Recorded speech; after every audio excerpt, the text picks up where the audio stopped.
మన గుంటూరుకి వేగా jewellers exciting offers తో April 16న శుభారంభం. ఆర్థిక అవసరాల కోసం మన దగ్గర ఉన్నటువంటి బంగారు ఆభరణాలను బ్యాంకులో తనఖా పెట్టి రుణాలు తీసుకోవడం అనేది సర్వసాధారణం. అయితే రీసెంట్గా గోల్డ్ ప్రైజెస్ విపరీతంగా పెరిగిపోవడంతో చాలామంది వ్యాపార నిమిత్తం కూడా ఇప్పుడు గోల్డ్ని బ్యాంకులో పెట్టి లోన్స్ తీసుకుంటున్నటువంటి పరిస్థితులు ఉన్నాయి. అయితే ఇప్పుడు తాజాగా ఆర్బీఐ కొన్ని రూల్స్ను కూడా కఠినతరం చేసింది. ఈ ఫినాన్షియల్ ఇయర్ ఏప్రిల్ 1 నుంచి కూడా కొన్ని రూల్స్ని మార్చింది. ఆ రూల్స్ ఏంటి, అందులో ఉన్నటువంటి డిఫరెంట్గా ఉన్నటువంటి ఆ రూల్స్ డీటెయిల్స్ అన్నింటిని కూడా తెలుసుకునేటువంటి ప్రయత్నం చేద్దాం. మనతో పాటు business analyst doctor Nandi Rameshwara Rao గారు. రామేశ్వరరావు గారు నమస్తే సార్. నమస్తే అండి సార్, గోల్డ్ లోన్ విషయానికి సంబంధించి ఆర్బీఐ కొన్ని రూల్స్ని కూడా చేంజ్ చేసింది. ఆ రూల్స్ ఒకసారి డీటెయిల్డ్గా డిస్కస్ చేద్దామా? ఆర్బీఐకి టైం ఉన్నడల్లా రివైజ్ చేస్తున్నారు. పబ్లిక్ మారిపోతున్నారు, ఫ్రాడ్స్ అవుతున్నాయి, చీటింగ్స్ అవుతున్నాయి, డూప్లికేట్ గోల్డ్ పెడుతున్నారు. ఇవన్నిటికీ ఒక ఒక అంతం చేయాలంటే ఒక ఎండ్ పెట్టాలనే ఐడియాతో కొన్ని రూల్స్ని రివైజ్ చేయడం జరిగింది. ముఖ్యంగా ఫస్ట్ ఇంపార్టెంట్ పాయింట్ మనం డిస్కస్ చేయాలంటే ఎల్టీవీ, లోన్ టు వాల్యూ అంటాం. మనం ఇచ్చిన బంగారంకి మీరు చూసుకుంటే కనుక అంతకుముందు 90%, 80%, 70 మనకున్న పరిస్థితులు, రికమెండేషన్స్, ఫేవర్స్ బట్టి అంతవరకు వెళ్ళాం. కానీ ఇప్పుడు ఏం చెప్పారంటే ఆర్బీఐ, ఎన్బిఎఫ్సి కానీ బ్యాంకులు కానీ ఏవైనా సరే 75% కంటే ఎంత ప్యూర్ క్వాలిటీ అయినా 75% కంటే ఎక్కువ ఇవ్వడానికి అవకాశం లేదని ఒక కండిషన్ పెట్టారు. సో దానివల్ల ఏమవుతుందంటే రేపు పొద్దుట ఒకవేళ కస్టమర్ డిఫాల్ట్ అయితే ఆ లోన్ రికవరీ అనేది పెడితే లేదా రేట్ పెరిగినా రేట్ తగ్గినా ఈఎంఐస్ ఇబ్బంది లేకుండా, అంటే బోత్ వైడ్, అటు బ్యాంక్కి సేఫ్టీ ఉండాలి, ఇటు పెట్టుకునేవాడు కూడా సేఫ్టీ ఉండాలి. రెండోది ఏమన్నారంటే కేవైసీలు అక్కడక్కడ నో ఇయర్ కస్టమర్ అనేది ఎక్కడెక్కడ మిస్ అవుతున్నాయి, అక్కడక్కడ అడ్జస్ట్లు అవుతున్నాయి. అది లేకుండా కేవైసీ అనేది స్ట్రిక్ట్గా చేయకపోతే మాత్రం మీరు లోన్ ఇవ్వకండి, you should be very clear అని ఆ సంబంధిత అధికారులకి వాళ్ళు ఇచ్చారు. సో ఇంకొకటి, అంతకుముందు టెస్టింగ్లో మనం చాలాసార్లు చూసాం, ఈ లోడ్ పెడతారు, వాళ్ళు చెక్ చేస్తారు, చెక్ చేయరు, ఇందులోనే ఇచ్చేస్తారు. తర్వాత తెలుస్తుంది అది డూప్లికేట్ బంగారం, లేదా 24 క్యారెట్ కాకుండా 18 క్యారెట్. నాకు ఒక ఎగ్జాంపుల్, ఒక 6 months బ్యాక్ ఒక పర్సన్ 15 లక్షల విలువైన గోల్డ్ పెట్టాడు, లోన్ తీసుకున్నాడు. కానీ రేపొద్దున బ్యాంక్ వాళ్ళు తిరిగి ఇచ్చాక అది మళ్ళీ అమ్మడానికి వెళ్తే 15 లక్షలు కాదు కదా, 1 లక్ష కూడా రాదంట. వీళ్ళు పెట్టినోడు తప్పు పెట్టారా, వాళ్ళు తీసుకున్నోడు చూసుకోరాదని తెలియదు. At the end of the day customer bank అంటే మాకేం తెలియదు ఏంటి అంట. ఎండ్ ఆఫ్ ది డే పెట్టుకున్న లోన్కి ఎవరైతే పెట్టారో ఆయన ఇబ్బంది. గోల్డా లేదంటే ఫేక్ అనే దానికి అదే ప్యూరిటీ టెస్టింగ్ అనేది. అందుకే ప్యూరిటీ అంటే ఈ మధ్యలో మెషిన్స్ వచ్చాయి, మనం పెద్ద పెద్ద స్టాండర్డ్ లేకపోతే తనీష్, చాలా అందరి షాప్ దగ్గర కూడా ఇంతకుముందు మనకి అది చెక్ చేసుకునే అవకాశం ఉండేది కాదు. ఐఎస్ ఉందా, హాల్ మార్క్ ఉందా, ఇవన్నీ కూడా దాంట్లో కూడా రకరకాలు మ్యానిపులేషన్ జరిగినాయి. ఇప్పుడు ఏం చేస్తున్నారంటే వీళ్ళు ఆ మిషన్ అనేది అక్కడే ఉంటుంది, జెరాక్స్ లో ఉంటుంది. ఆ మిషన్ లోన్ పెడితే ఎప్పుడు కూడా గోల్డ్ అనేది ప్యూర్ గోల్డ్ ఉండదు 100%. చాలా మంది తెలిసి ఉంటుంది. సో కాపర్, అల్యూమినియం, సిల్వర్ కొన్ని మిక్స్ ఉంటాయి కాంపోజిషన్. ఆ కాంపోజిషన్ బయటకు వస్తే దాన్ని బట్టి వాల్యూ. 24 క్యారెట్ ఎలా ఉంటుంది, 24 క్యారెట్ ఏవి మిక్స్ ఉండదు. కానీ 22 క్యారెట్, 18 క్యారెట్, 14 వీటిలో మిక్స్ ఉంటుంది. క్వాలిటీ, ప్యూరిటీ ఆఫ్ గోల్డ్ ఎంత ఉంది, అట్లానే మిగతా కాంపోజిషన్ ఎంత ఉన్నది అనేది చూసుకుంటాం.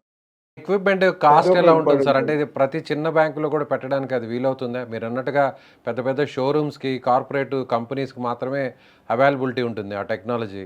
ఇప్పుడు చిన్న బ్యాంకులు కూడా తీసుకొచ్చే అవకాశం ఉంటుందా? ఉన్నాయండి, మేజర్ పెద్ద పెద్ద బ్యాంక్స్ అనేటువంటి చిన్న చిన్న లేకపోతే అక్కడ కొనుక్కోపోవడం బెటర్. లేదంటే మీరు ఎక్కడైనా టెస్ట్ చేయించుకున్నారు, మార్కెట్లో జనరల్ ఉంటాయి.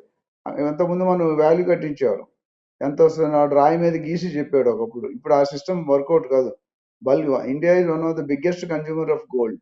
సో దానివల్ల ఏంటంటే ఎక్కడ కూడా ఇప్పుడు గోల్డ్ వాల్యూ 30,000, 20,000. మీరు చిన్నప్పుడు, నేను చిన్నప్పుడు 5,000, 10,000, 20,000 ఉంది. ఇప్పుడు ఎంత ఉంది, 1,85,000 దాకా వెళ్ళి 1,50,000 ఇప్పుడు నడుస్తుంది. సో 5 times, 6 times ఇంక్రీజ్ అయింది. సో ది ప్రపోర్షన్ ఏదైతే చీటింగ్ చేస్తే 6 times జరుగుతుంది ఒకళ్ళు జరిగితే. దానికోసం నేను సజెస్ట్ చేసేది, బయ్యర్స్ కానీ ఇన్వెస్టర్ ఎవరైనా ఉంటే don't buy where there is no proof. మీరు ఇప్పుడు తనిష్లో అక్కడ చెక్ చేసి మీకు ప్రింట్అవుట్ ఇస్తారు కావాలంటే. రేపు పొద్దున మీరు మళ్ళీ రిటర్న్ ఇచ్చినట్టు అదే ప్రింట్అవుట్ పనిచేస్తుంది. సో అది ఒక ఇంపార్టెంట్ పాయింట్. ఎందుకంటే అక్కడ ఆ చిన్న షాపులో కొన్ని ఎంత మిక్స్ ఉంటుందో ఎంతో మనకు తెలియదు. సో అది నేను సజెస్ట్ అంటే మంచి స్టాండర్డ్ షాప్లో కొనుక్కుంటే బెటర్. లేదంటే మనం రిస్క్ తీసుకున్నట్టే. అట్లా నెక్స్ట్ ఆప్షన్ రూల్స్ అనేది ఇప్పుడు మీరు కానీ ఈఎంఐలు కరెక్ట్గా కట్టకపోతే కనుక, డిఫాల్ట్ అయితే కనుక మన రియల్ ఎస్టేట్ ప్రాపర్టీ ఎట్లయితే అమ్మేస్తారు, ఇక్కడ గోల్డ్ కూడా ఆప్షన్లో పెట్టేస్తారు. వాళ్ళకి రావాల్సిన రికవరీ వాల్యూస్ మిగిలితే మీకు ఇస్తారు, లేకపోతే లేదు. And rate can be decided with banker. ఒకవేళ ఎవరు కొనట్లేదు అనుకోండి, రేట్ తక్కువ కూడా ఇచ్చేస్తారు. వాడికి ఎంత, సపోజ్ ₹1,00,00,000 లోన్ తీసుకున్నారు, మీరు 10 ఇన్స్టాల్మెంట్ కట్టి తర్వాత కట్టట్లేదు. సో వాడికి ఎంత కవర్ అయిందో సార్ ఈ చూసి బ్యాలెన్స్ నిబంధనలు అమౌంట్కి ఎంత వస్తే అంత ఉంటుంది. ఇప్పుడు ఆల్రెడీ నిబంధనలు ఉన్నాయి కదా, గోల్డ్ లోన్ ఇన్ టైంలో ఒకవేళ పే చేయకపోతే దాన్ని అమ్మేసేటువంటి రైట్స్ అన్నీ కూడా బ్యాంక్ ఉంటాయి కదా, ఉన్నాయి కదా ఆల్రెడీ. అంటే పాత రూల్స్కి ఇప్పుడున్న ఉన్నాయి, రూల్స్కి అంటే ఏమన్నా మారినటువంటి టైం పీరియడ్ ఏమన్నా ఉంటుందా? అంటే కొద్దిగా అప్పుడు ప్రొసీజర్ ఉంది, ఇప్పుడు ఉందండి. కాకపోతే ఆ ప్రొసీజర్ లో కొద్దిగా స్టాండర్డ్స్ పెంచారు, అంటే క్వాలిటీ ఆఫ్ చెకింగ్ అది పెంచారు. ఇంతకుముందు మనకేం లేవు. 20 ఇయర్స్ బ్యాక్ మిషన్లు ఎక్కడ ఉన్నాయి, లేవు కదా. ఆడు చెప్పిందే నేను కదా, అనేది ఇప్పుడు ఇన్ 100% టైంలో clear అంటే. ఈఎంఐస్ కానీ ఇంట్రెస్ట్లు కానీ కట్టకపోతే దాన్ని అమ్మేసే రైట్స్ ఇప్పుడు అన్నీ కూడా బ్యాంకుకు ఉన్నాయి, ఏమాత్రం మొహమాటం లేకుండా కూడా అమ్మేస్తారు అంటున్నారు. బట్ అది ఆల్రెడీ ఉన్నాయి కదా, ఈ నిబంధనలు అనేవి ఉన్నాయి. అయితే టైం పీరియడ్ ఏమన్నా కొన్ని జాగ్రత్తలు తగ్గించారా? లేదు, టైం పీరియడ్ ఏం తగ్గించేది. కొన్ని కొన్ని సందర్భాల్లో దాని కరెక్ట్ ప్రొసీజర్ ఫాలో కాలేదు, కొద్ది మ్యానిపులేషన్స్ జరిగేవి. ఇప్పుడు ఆ మ్యానిపులేషన్ కంట్రోల్ చేసి అటు గోల్డ్ లోన్ తీసుకున్నాడు, లోన్ ఇద్దరికి సేఫ్టీ. ఇప్పుడు రేరా అనేది రియల్ ఎస్టేట్ ఎట్లయితే ఉందో, ఇక్కడ కూడా ఇద్దరు ఎండ్, టూ ఎండ్స్ నుండి కూడా వాళ్ళు టైట్ చేశారు. తర్వాత ఇంట్రెస్ట్ రేట్ అనేది ట్రాన్స్పరెన్సీగా ఉండాలి. ఇప్పుడు గోల్డ్ అనేది బ్యాంక్ లాకర్లో పెడతారు, తర్వాత మారొచ్చా మారంటే దానికి మీకే తెలుసా, నేను చెప్పను డైరెక్ట్గా. సో అంటే ఎవరైతే లెండర్స్ ఉన్నారో కొంతమంది పెనాల్టీ, ఇప్పుడు bank rate interest, house loan తీసుకున్నాం ఇంట్రెస్ట్ రేట్ తెలుసు, but there lot of difference between interest and yield. చాలా మంది తెలియదు ఈల్డ్ రేట్ అంటే ఏంటి. దానికి సపరేట్ గా కాకుండా ఒక వీడియో చేద్దాం. సో ఇంట్రెస్ట్ వేరు, ఈల్డ్ వేరు. లేకపోతే మనకి ప్రాసెసింగ్ ఛార్జెస్, క్యాన్సిలేషన్ ఛార్జెస్ ఇవన్నీ కూడా ఉంటాయి. ఎంత ఉంటేనే ముందు ఎవరు అడగరు, ముందు ఎవరు చెప్పరు. సో అక్కడ కూడా కొన్ని సందర్భాల్లో వన్ సైడ్ అఫేర్ లాగా నడుస్తుంది. సో అది ఒక పాయింట్ లెక్కలో తీసుకున్నాం. అండ్ పెనాల్టీ చార్జెస్ ఎంతవరకు వేయచ్చు. ఇప్పుడు మనం ఎక్స్ అమౌంట్ తీసుకుంటే వీళ్ళు డిఫాల్ట్ అయిన సందర్భంలో పెనాల్టీ ఉంటుంది. ఇప్పుడు మీరు లోన్ ఈఎంఐ కడితే ఇంట్రెస్ట్ రేట్ కట్టాలి. ఇక్కడ కూడా ఏంటంటే మీరు ఒక డిఫాల్ట్ అవ్వకపోవడం మంచిది, అయితే కనుక ఎంత పెనాల్టీ, ఎన్ని రోజులు డిలే అయ్యారు, ఎన్ని నెలలు డిలే అయ్యారు, ఎంత పెనాల్టీ అయ్యారు అనేది ముందు డిస్క్లోజ్ చేయమన్నారు. ఇప్పుడు మళ్ళీ రియల్ ఎస్టేట్ ఎగ్జాంపుల్ ఇస్తాను. మీరు ప్రాపర్టీ కొనుక్కున్నారు, సేల్ అగ్రిమెంట్ సైన్ చేశారు, ప్రీ లాంచ్ 90% ఇచ్చేశారు, ఆ తర్వాత ప్రాజెక్ట్ డెలివరీ చేయడం, లేదా కస్టమర్ డబ్బులు ఇచ్చి క్యాన్సిల్ చేసుకుంటాం వాడు 6 months తర్వాత, వాడికి ఎంత పెనాల్టీ వేయాలి? ₹1,00,00,000 కడితే ₹1,00,00,000 పెనాల్టీ వేయకూడదు కదా. 2%, 5% ఏదో నామ్స్ ఉంటాయి ఆ ప్రాపర్టీ. ఆ నామ్స్ ముందు బయర్ ఇచ్చే లోన్ తీసుకున్నాడు లేకపోతే ప్రాపర్టీ కొనుక్కున్నాడు ఇద్దరు కూడా కనుక్కోవాలి. కనుక్కోకుండా తర్వాత ప్రాబ్లం వస్తుంది. అండ్ షార్టర్ లోన్స్ బెటర్ అన్నారు. లాస్ట్ ఇప్పుడు కాదు, ఒక 6 నెలల ముందు, 1 year ముందు టాప్అప్ లోన్ అని ఉండేది. సపోజ్ ఒక కస్టమర్ 30,000 కొనుక్కుని తులం ఉన్నప్పుడు లోన్ పెట్టాడు, ఒక 10 తులాలు అంటే 3,00,000. 3,00,000లో 75%. సపోజ్ ఇప్పుడు గోల్డ్ రేట్ 1,50,000 అయింది కదా, అంటే ఎక్కువ వస్తుంది కదా వాల్యుయేషన్. అక్కడ ఏం చేశారంటే టాప్అప్ లోన్స్ ఇవ్వద్దన్నారు బ్యాంక్స్. టాప్అప్ లోన్స్ ఎప్పుడు ఇవ్వాలంటే పాత లోన్ క్లియర్ అయినప్పుడే టాప్అప్ లోన్. టాప్అప్ అంటే ఎక్స్ట్రా అదే చేసినది, అదే గోల్డ్ ఎక్స్ట్రా లోన్ తీసుకోండి, వాల్యుయేషన్ పెరిగింది కాబట్టి. సో అక్కడ కొద్దిగా ఇబ్బందులు ఉన్నాయి. బ్యాంకులు కొన్ని చాలా చిన్న వరకు డౌట్ సార్, ఒక 5,00,000 కుదేలైనాయి. రూపాయలకి 5,00,000 రూపాయలకి ఆల్రెడీ గోల్డ్ లోన్ తీసుకోన్నారు. సో అందులో ఒక 2.5 lakh కట్టేశారు. సో దాని మీద మళ్ళీ టాప్అప్ లోన్ తీసుకొని మళ్ళీ తిరిగి 5 lakhs తీసుకునే ఇప్పుడు ఫెసిలిటీ లేదంటారా? లేదు, అంటే నేనేమంటే ఒకప్పుడు అసలు తీసుకోవచ్చు. బ్యాంకులు టార్గెట్లు రీచ్, మీకు ఎలాగైతే టార్గెట్స్ ఉన్నాయి, ప్రతి బిజినెస్ సేల్స్ మనకి టార్గెట్స్ ఉంటాయి. ఇన్ని వీడియోలు చేయాలి, ఇన్ని గెస్ట్ అని. అట్లా అక్కడ కూడా ఏంటంటే టార్గెట్స్ ఉన్నాయి. బ్యాంక్ ఈ నెలలో ఇంత బిజినెస్ చేయాలి, లేకపోతే నీకు ప్రెజర్ ఉంటుంది, నోటీస్ వస్తుంది. అప్పుడు ఏం చేశారంటే పూర్వకాలం ఇచ్చేసేవారు, రెండోసారి మూడోసారి కూడా ఇచ్చేవారు.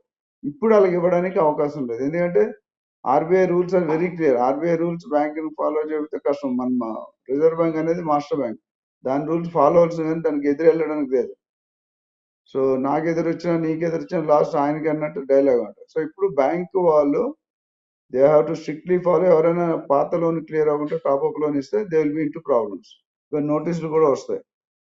తర్వాత NBFC, non banking financial corporation, వాళ్ళు కూడా ఈ బ్యాంకుల మీద కొద్దిగా డీవియేషన్ ఉండేది, కొద్దిగా అంటే ఏమంటారు దాన్ని, కొద్దిగా కుషన్ ఉండేది. 1% ఇటు అటు తీసుకునేది. ఇప్పుడు ఆ కుషన్ కూడా టైట్ చేసి డెఫినెట్ గా ఇప్పుడు ముత్తూట్ కానీ, మనపురం కానీ చాలా ఉన్నాయి ఫైనాన్స్, కపిల్, ఇవన్నీ కూడా they are asking certain standards. ఆ స్టాండర్డ్ పెట్టి మీరు వాల్యుయేషన్ చేయాలని చెప్తున్నారు. తర్వాత ఎండ్ యూజ్ ఆఫ్ ఫండ్స్. ఇప్పుడు వీళ్ళు మన దగ్గర ఏం చేస్తారంటే మనకి ఎఫ్డి మీద 6% 7% ఇస్తారు. దాని వాళ్ళు రొటేట్ చేసినట్టు 7, 8, 9% రొటేట్ చేస్తారు. ఇప్పుడు అందులో ఒకసారి ఏమవుతుందంటే ఫేక్ కేసులు ఉంటాయి. లోన్ బంగారం ఉంటుంది, కరెక్ట్ ఉండదు, కానీ లోన్ ఇచ్చేస్తారు. తర్వాత ఆ మేనేజర్ మారిపోతాడు అక్కడ నుండి. ఆ మేనేజర్ ఈయనకి ఏదైనా కనెక్షన్ ఉంటే అడ్జస్ట్ చేస్తారు. ఇప్పుడు అలాంటి అవకాశం బ్యాంక్కి ఏ విధంగా కూడా రీపేమెంట్ కాకుండా ఉండే అది కష్టం. రీపేమెంట్ చేసేటట్టు ఉన్న పర్సన్స్కే మీరు లోన్ ఇవ్వండి, plus quality purity of gold మీద మీరు డిసైడ్ చేయండి అంటున్నారు. అప్పుడు ఏమవుతుందంటే ఈ తీసుకునే అమౌంట్ రికవరీ కాకపోతే bank manager will be in problem. అది ఉండేటట్టు వాళ్ళు ప్లాన్ చేసుకుంటున్నారు. అట్లానే గోల్డ్ స్టోరేజ్ సేఫ్టీ నామ్స్ పెట్టారు. అంటే బ్యాంక్ వాళ్ళకి ఆదేశం ఇచ్చారంటే మీరు ఎక్కడైతే స్టోర్ చేస్తున్నారో ఆ లాకర్ సేఫ్టీ ఇంపార్టెంట్. ఎందుకంటే రేపు పబ్లిక్ గోల్డ్ పోతే మనం కట్టుకోవాలి. సో దానికి సేఫ్ టైట్ సెక్యూరిటీ పెట్టుకోమన్నారు.